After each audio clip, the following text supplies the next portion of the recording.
સમાચાર રાજકોટથી જ્યાં ભર ચોમાસામાં શહેરમાં પાણી હવે ચિંતા વધારી રહ્યું છે।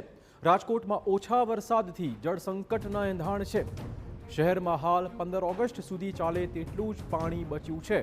હાલ આજી ન્યારી ડેમમાં ઠાલવવામાં આવી રહ્યું છે નર્મદાનું પાણી। મ્યુનિસિપલ કમિશનર તુષાર સુમેરાનું આવ્યું હતું નિવેદન। હાલમાં રાજકોટમાં પીવાના પાણીનું સંકટ નથી, આ પ્રકારનું આશ્વાસન તેમણે આપ્યું છે। જો વરસાદ ખેંચાશે તો વધુ પાણીની પણ માંગણી કરવામાં આવશે। આરએમસી દ્વારા પાણીની બચત માટે એસઓપી પણ તૈયાર કરવામાં આવશે।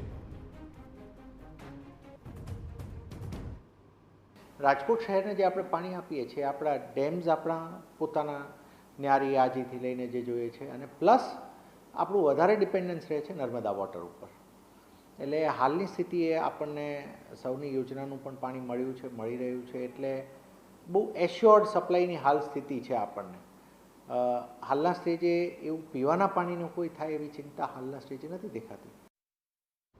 તો મ્યુનિસિપલ કમિશનરના દાવા પ્રમાણે રાજકોટને હંમેશા તેની જરૂરિયાત અને માંગ પ્રમાણે સૌની યોજના અંતર્ગત પાણી મળતું રહ્યું છે। જોકે લોકો પાણીનો બગાડ ન કરે તે માટે આરએમસી દ્વારા સ્પેશિયલ ડ્રાઈવ પણ હાથ ધરાશે।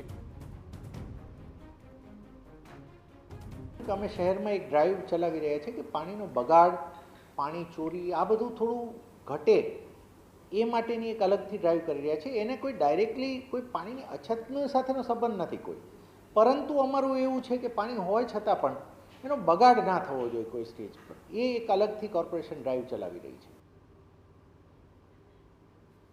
તો હાલમાં રાજકોટના ડેમમાં નર્મદાનું 3150 MCFT પાણી ઠલવાઈ રહ્યું છે।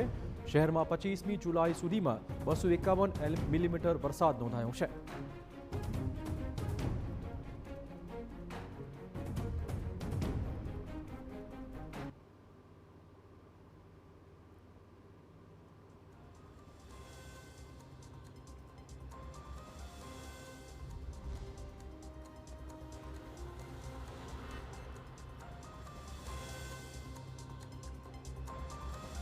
તો ગુજરાતમાં શરૂઆતમાં વરસાદ ખેંચાયા બાદ જ્યારે તે વરસ્યો ત્યારે તે ધમધોકાર વરસ્યો। દક્ષિણ ગુજરાતમાં વરસાદી ધબડાટ બોલાવી હતી અને અહીંયા પૂરની સ્થિતિ સર્જાઈ હતી। ત્યારબાદ ઉત્તર ગુજરાતમાં અને મધ્ય ગુજરાતમાં પણ વરસાદી જમાવટ કરી, પરંતુ કચ્છ અને સૌરાષ્ટ્રના અનેક તાલુકામાં હજુ પણ કોરા ધાકોર જેવી સ્થિતિ છે।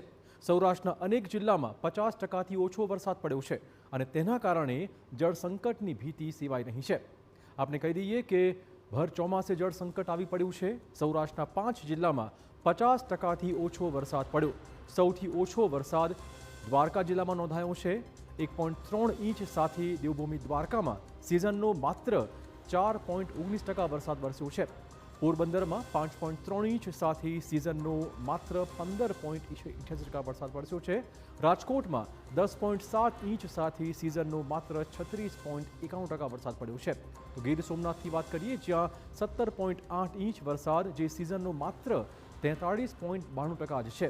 મોરબીમાં 10.5 ઇંચ સાથે સિઝનનો 45.49% વરસાદ પડ્યો છે। કચ્છમાં પણ અત્યાર સુધી સિઝનનો માત્ર 19.05% વરસાદ જ પડ્યો છે। આમ સૌરાષ્ટ્ર અને કચ્છમાં જળ સંકટ ઘેરાવાના સ્પષ્ટપણે સંકેત મળી રહ્યા છે। સૌરાષ્ટ્રના 9 તાલુકામાં સિઝનનો 5 ઇંચથી પણ ઓછો વરસાદ પડ્યો છે। સૌથી ઓછો દ્વારકા તાલુકામાં માત્ર 0.3 ઇંચ વરસાદ પડ્યો છે। કલ્યાણપુરમાં 0.7 ઇંચ, ભાણવદમાં 1.9 ઇંચ વરસાદ પડ્યો છે। આ તરફ પોરબંદરમાં 2.3 ઇંચ, ખંભાળિયામાં 2.5 ઇંચ વરસાદ જ નોંધાયો છે। રણાવાવની વાત કરીએ, જ્યાં 3.7 ઇંચ, જો વિંછિયામાં 4 ઇંચ વરસાદ પડ્યો છે। જામનગરમાં સિઝનનો માત્ર 4.3 ઇંચ વરસાદ જ પડ્યો છે, જ્યારે કે જસદણમાં સિઝનનો 4.9 ઇંચ વરસાદ જ નોંધાયો છે। આમ સૌરાષ્ટ્રમાં ઓછા વરસાદના પગલે જળાશયોમાં પણ નીર જાણે કે ખૂટી રહ્યા છે અને સૌની યોજના અંતર્ગત નર્મદાના નીર મંગાવવાનો વારો આવ્યો છે।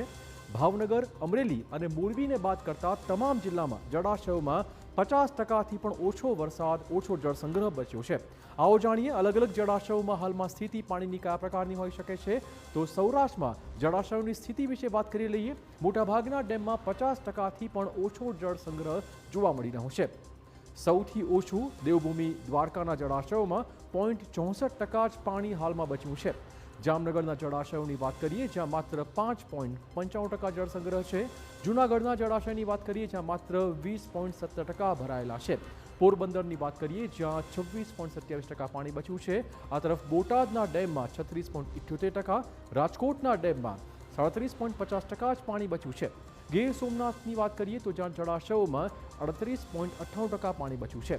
સુરેન્દ્રનગરના જળાશયમાં 43.73% જ પાણી બચ્યું છે. આમ હવે જો વરસાદ ખેંચાશે તો જળસંકટના એંધાણ ચોક્કસ વર્તાઈ રહ્યા છે.